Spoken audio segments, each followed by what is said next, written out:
Salam, salam outsider, le débrief commence maintenant. Petit message pour vous dire que toutes mes vidéos sont maintenant disponibles en podcast. Toutes mes vidéos YouTube seront disponibles dorénavant en podcast sur toutes les plateformes de streaming. C'est à vous de jouer. Bonne écoute. Marcus Rashford va signer au Barça. Franchement, entre vous et moi, je trouve que c'est une excellente signature. Les couleurs, ils se gèrent. Là, franchement, sur ce coup-ci, c'est quand même une top pioche de la part du Barça de Laporta. Mais avant de parler du Barça, de Rashford ou de quoi que ce soit, j'avais envie de discuter de quelques petits trucs assez intéressants. Déjà, à la base, le malheur des uns fait le bonheur des autres. Nico Williams, ils n'ont pas réussi à le sécuriser, ou du coup, ils n'ont pas réussi à s'entendre avec Nico Williams, ou du coup, Nico Williams n'a pas cru réellement au projet Barça, ou du coup, Nico Williams, il a cru peut-être qu'il n'allait pas être inscrit, ou du coup, il s'est passé pas mal de choses dans cette histoire-là. La finalité reste la même. Nico Williams ne viendra pas au Barça. Ça, on le met de côté. Laporta avait dit qu'ils allaient commencer la saison au Camp Nou. Le Camp Nou est en construction. Je pense que la construction est presque terminée. Mais apparemment, le trophée Gamper ne se jouera pas au Camp Nou. Les gars sont fâchés. Laporta, c'est un menteur. Laporta, il raconte du n'importe quoi. À chaque fois, il est là pour nous mythos. Mais la vérité, elle est simple. Moi, je vous l'avais dit il y a quelques années. Il y a quelques années, je vous en avais parlé. Je vous avais dit que Laporta, son problème, il est simple. C'est que c'est un politicien. Dans un club où tu as des socios, dans un club où tu as des socios et que c'est eux qui votent. C'est eux qui votent. C'est comme les élections présidentielles. Aujourd'hui, les politiciens, ils sont là. À chaque élection, quand ils font leur campagne, il y en a, ils vont te dire qu'ils vont te ramener la lune. Il y en a, ils vont te dire qu'ils vont te ramener je ne sais pas quoi. Il y en a, ils vont te dire dans des pays où le transport en commun c'est compliqué, je vais construire des trams, des RER et des machins et des bails à gauche et à droite. Et après, quand tu leur donnes ton vote et que les 5 ans ou les 7 ans de leur mandat est terminé, tu te rends compte à la fin en faisant le bilan qu'il y a plein de choses qu'ils ont dit qu'ils n'ont pas fait. C'est la politique. C'est un tout petit peu comme cela. Aujourd'hui, Laporta, j'arrête pas de le dire, depuis Messi, depuis les bêtises de Bartomeu, depuis qu'il a pris la tête du Barça à la place de Bartomeu, il est obligé, le Laporta. Il est obligé, le Laporta, de venir et de sortir certaines choses. Parce qu'il y a des gars, ils votent. Parce qu'il doit convaincre les gens. Parce que s'il a envie de rester et d'avoir j'ai envie de dire, une présidence tranquille, une présidence où on ne te met pas des bâtons dans les roues, une présidence où tu n'as pas une opposition au niveau du Barça qui te fatigue et tout cela, il est obligé de temps en temps de venir et de raconter un tout petit peu les choses que les gens ont envie d'entendre. C'est aussi simple que cela. Donc Laporta, il s'est trop pressé. Wesh machin, on va jouer la saison prochaine dans le nouveau stade, les gars, ne vous inquiétez pas, le stade sera prêt. Voilà, on est là. On est là, les supporters du Barça, ils sont fâchés, ils sont encore une fois déçus. Ouais, Léo Messi, il va rester, ne vous inquiétez pas, je gère l'affaire. C'est Keda, c'est Keda, c'est Keda. Il sait pas Keda. Messi est parti. Il était obligé d'avoir ce discours-là. C'était la légende du club. Je l'avais dit ici, il y a genre 2 ans, 3 ans, 4 ans, je me rappelle même plus. On avait fait une vidéo ici, j'en avais parlé en disant que Laporta, en fait, c'est juste un politicien. C'est un politicien, il est obligé de vous baratiner de temps en temps, de vous dire non mais t'inquiète, ça va arriver. Mais en réalité, nous tous, on sait qu'il y a pas mal de complications qui peuvent faire que ça n'arrivera pas. Donc, tu as un Laporta qui aujourd'hui a une partie de la population, entre guillemets, donc une partie des socios, des supporters qui sont fâchés. Les gars sont fâchés, les gars sont frustrés, les gars n'aiment pas, voilà, les gars n'ont pas trop apprécié ce qu'il a dit Laporta. Parce que voilà, il a sorti des choses, il sort souvent des choses et ces choses-là ne se concrétisent pas. Ça, c'est l'aspect politique de la chose. Cependant, là, quand je vois le mercato du Barça depuis le début, je pense que c'est un mercato qui, pour le moment, est encore slow, mais pour le moment, est très cohérent. Johan Garcia qui est arrivé dans les buts, j'en ai déjà parlé, c'est une top pioche. Absolument rien à dire. Il a fait ses preuves à l'Espagnol Barcelone. On l'a vu, il a été top. Il arrive et il va avoir comme doublure normalement Wojtek Szczęsny. Comment il s'appelle? Marc-André Ter Stegen. Il a un gros salaire. On lui demande s'il vous plaît d'aller chercher quelque part d'autre où aller jouer. D'autant plus que Ter Stegen, je pense qu'il a l'ambition d'être le numéro 1 de l'Allemagne à la prochaine Coupe du Monde. Nagelsmann l'aime bien. On l'a vu lors de la Ligue des Nations. Mats doit se gérer. Mats doit se gérer parce que Tech est venu et Tech, voilà, Tech a envie de rester un tout petit peu, de s'enjailler. On l'a sorti de sa retraite, il a repris goût au football. Ça ne le dérange pas d'être une doublure, de partager son expérience et tout. Donc là-bas déjà, ils se sont quand même bien gérés. Aujourd'hui, ils étaient sur le dossier Nico Williams. Ça, c'est pas concrétisé. Ils arrivent avec Marcus Rashford. Je trouve que c'est une top pioche. Quand tu vois ce qu'a fait Hansi Flick avec Rafinha, ouais, les gars, on était là. On va pas se mentir, on était là. On était là la saison passée, quand à la même période, il y a 1 an, ça parlait de Rafinha en Arabie Saoudite. Les gars étaient là, les gars avaient même dit, ouais, ne me forcez pas à sortir les tweets. Hein. J'ai vu les tweets ici. Les gars étaient en mode genre, ouais, Rafinha, tout ça, on le met dans l'avion, on l'envoie par jet privé, il n'y a pas de problème, il n'a qu'à nous pardonner. Combien de fois vous l'avez dit ici? Les gens avaient dit qu'ils ne voulaient plus de Rafinha. Parce que Rafinha était non seulement bankable, donc tu pouvais chercher de l'argent avec Rafinha, tu pouvais le vendre à un prix qui était plus que abordable, qui arrangeait aussi d'un côté les finances du Barça et puis tout ce qui s'ensuit, mais d'un autre côté aussi les performances de Rafinha il y a un an n'étaient pas satisfaisantes du tout, sincèrement. Mais il y a deux boys qui ont fait des retournements de situation, des remontadas sur la vie. Ça s'appelle des remontadas sur la vie. C'est Rafinha d'un côté et Ousmane Dembélé de l'autre. La saison qu'a fait Rafinha la saison passée, franchement, entre vous et moi, il y a un an, jour pour jour, on ne pouvait pas imaginer que Rafinha allait faire cela. Mais Hansi Flick a cru en lui. Et Rafinha en a parlé durant la saison. Hansi Flick a cru en lui. Et Hansi Flick, j'ai l'impression qu'il a ce potentiel-là. C'est un Allemand, c'est un bandit. Il a ce potentiel-là, peut-être, de pouvoir relancer certains boys, de les remettre en confiance. Hansi Flick, il aime, comment on appelle ça? Il aime les cas désespérés, les cas compliqués. Il n'aime pas les choses simples. Il est venu dans un championnat très difficile. Il a gagné le championnat dès la première année. Sincèrement, il a gagné la Copa del Rey dès la première année. Absolument rien à dire. Et j'en parle, et j'en passe des autres trophées qu'il a récupérés, Supercoupe, machin, et puis tout cela. Donc Hansi Flick, il a peut-être ce flair-là, il a cette capacité-là à pouvoir relancer Rashford. Et si Hansi Flick relance Rashford, je ne vais pas vous mentir, c'est comme si c'est que toi, tu es passé de la Renault 5 et il y avait une Lamborghini des années 70 là, une Lamborghini des années 80 là, je sais pas. Il y avait une Porsche là de James Bond qui était sous bâche. Il y avait de la poussière. Tu pensais que la Porsche était terminée, mais en réalité la Porsche va plus vite que la Renault 5. Et c'est ça qu'Hansi Flick va faire avec Marcus Rashford. Il va sortir Rashford, il va le dépoussiérer, il va le remettre en condition, il va faire du reconditionnement sur Marcus Rashford. Et s'il réussit à faire cela, le Barça sera gagnant parce que Rashford, qu'on le veuille ou non, ces dernières années à Manchester United ont été compliquées, mais ça ne change en rien sur le fait que c'est un top player. J'ai été là, Rashford m'a fatigué. On était en 2016, il est rentré, je ne sais pas de où, tac, tac, Arsenal, il a mis 2 buts. On était présents, je pense qu'il a mis 2 buts ou 1 but, je ne sais même plus en fait. Mais je me rappelle des débuts de Rashford. Rashford jusqu'à aujourd'hui, parce que j'ai vu un tweet passer disant que, comment il s'appelle là, Fabrizio Romano, quand il fait ses annonces là et tout, la troisième annonce la plus likée de l'histoire, en date de maintenant, peut-être qu'il va passer devant, c'est Rashford. Derrière, Cristiano Ronaldo, je pense, et Kylian Mbappé au Real Madrid. C'est pour dire à quel point Rashford amène la convoitise. C'est-à-dire que les gens ont hâte de voir Rashford. Rashford au Barça, ça va peut-être lui faire du bien. Être dans un environnement qui n'est pas un environnement, entre guillemets, toxique pour lui.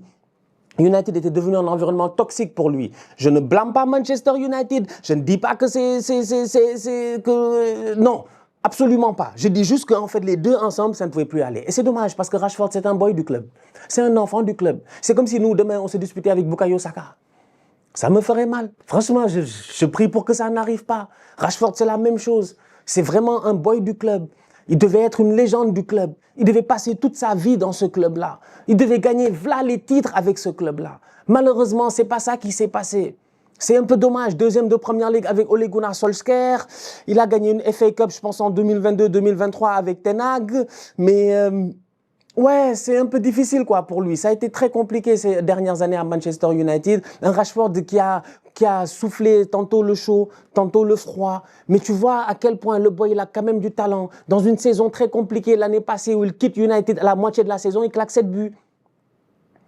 Vite fait comme ça, rapidement, 2-3 passes décisives. Il va à Aston Villa, il trouve un meilleur environnement qui lui convient un peu mieux, il y a moins de pression et tout. Il doit se relancer, il claque rapidement ses 4 buts. Il est pertinent dans plusieurs matchs. On a eu l'occasion de le voir. On a vu un Rashford en jambes. C'est un Rashford qui, dans sa carrière, a déjà fait des saisons avec 30 buts, toutes compétitions confondues.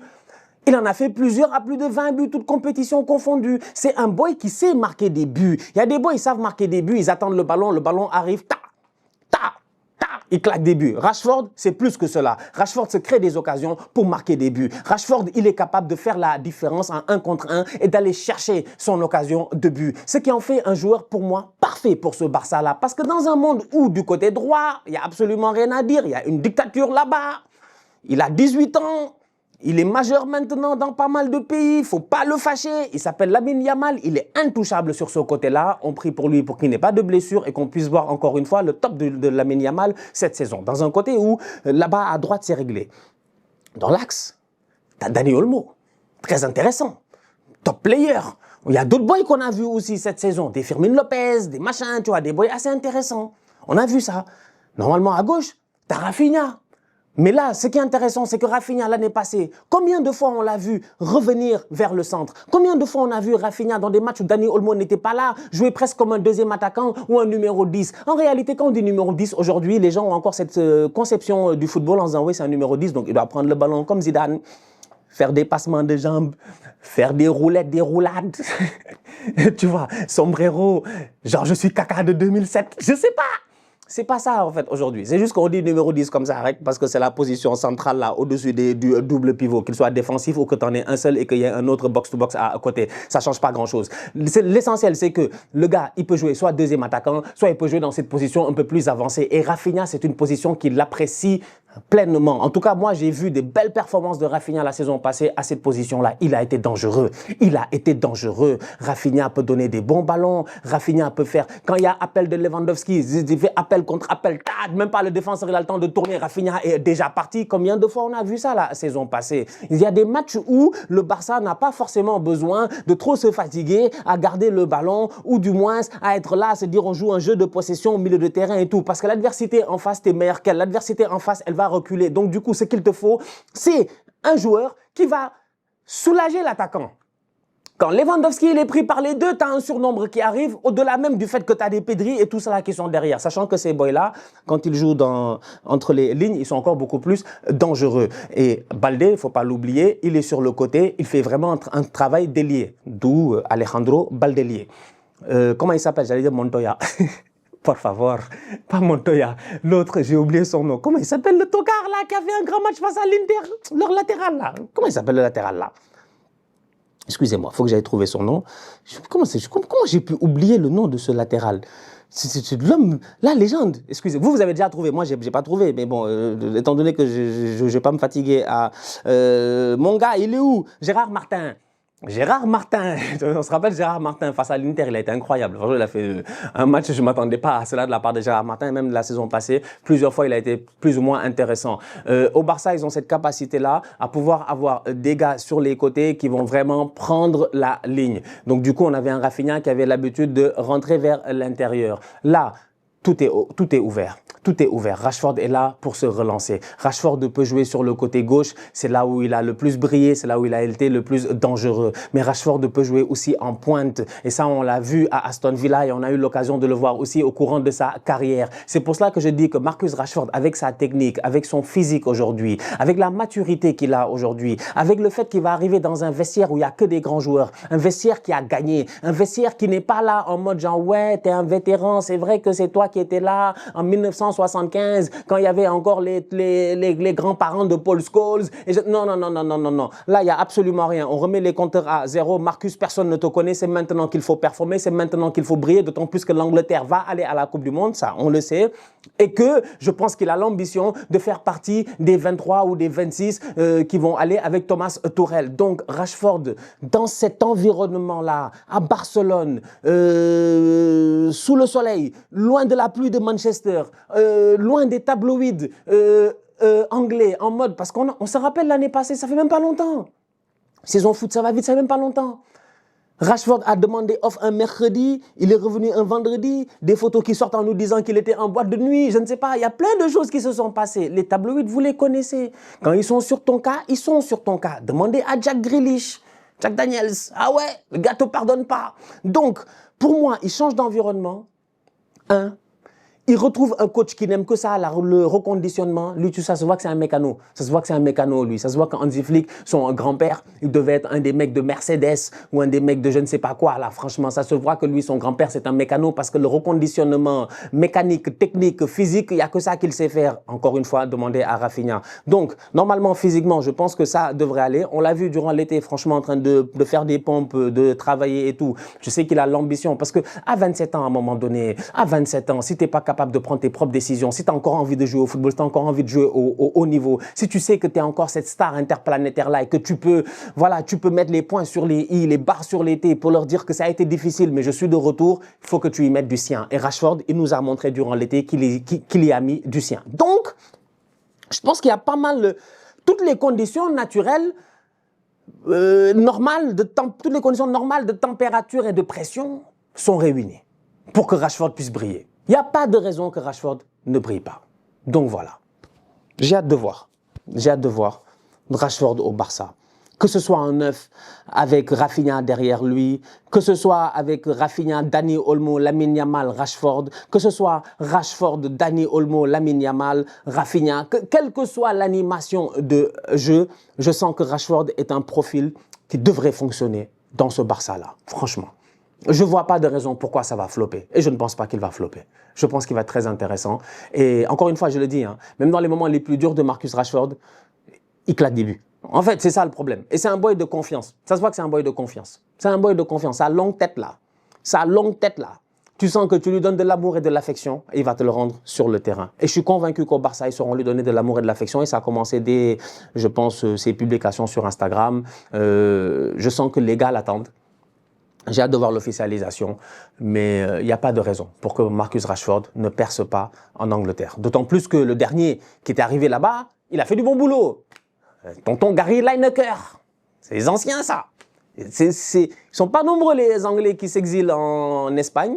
On a connu quelques-uns au Real, Jonathan Woodgate, Steve McManaman, David Beckham, tu vois. Au Real, ils ont eu quelques bandits, tu vois, anglais qui sont venus. Au Barça, j'en ai pas connu. Peut-être que vous en avez en tête. Et je parle pas de Clément Langlais, s'il vous plaît. On parle pas de Clément Langlais. C'est un faux anglais. C'est un faux anglais, lui. Mais j'ai pas connu beaucoup d'anglais qui ont réussi à s'expatrier au Barça durant ces dernières années. Et je sens aussi que les Yamal, tout ça, c'est des gamins, tu vois. Ils ont un boy comme Yamal à son âge. C'est sûr qu'à un moment donné, Rashford, il a dû le regarder avec des grands yeux, j'imagine. Tu vois, c'est un peu normal. C'est des générations différentes. Tu as quand même 10 ans de différence. Donc, quand Yamal, il a 10 ans, Rashford, il est au haut niveau, là. Il est déjà au haut niveau, tu vois, à 17 ans, 18 ans, à Manchester United, il est déjà en train de montrer des choses incroyables. Il est déjà la future pépite, on s'en rappelle très bien. Tu vois, Rashford, il a quand même eu une longue carrière. Il a renouvelé il y a quelques années, je pense qu'il y a 2 ans. Malheureusement, ça n'a pas marché comme ça devait marcher. C'est des choses qui arrivent dans le football. United passe aussi par des moments troubles. Il y a eu pas mal de coachs qui sont arrivés. Mourinho, comment il s'appelle mon ami là, l'Autrichien, j'ai oublié son nom, Ralf Rangnick, ensuite est arrivé Ole Gunnar Solskjaer, Ruben Amorim, Erik ten Hag, c'est-à-dire qu'il y a eu tellement de changements au niveau de Manchester United que ça n'a pas été l'environnement le plus stable pour pouvoir travailler en paix. Donc du coup c'est ça. Donc là j'ai hâte de voir Rashford dans un nouvel environnement. La famille, on se capte très bientôt pour une nouvelle vidéo. D'ici là, on continue à liker, on continue à partager, on s'abonne. On est ensemble, on reste en santé, toujours le plus important, tous outsiders.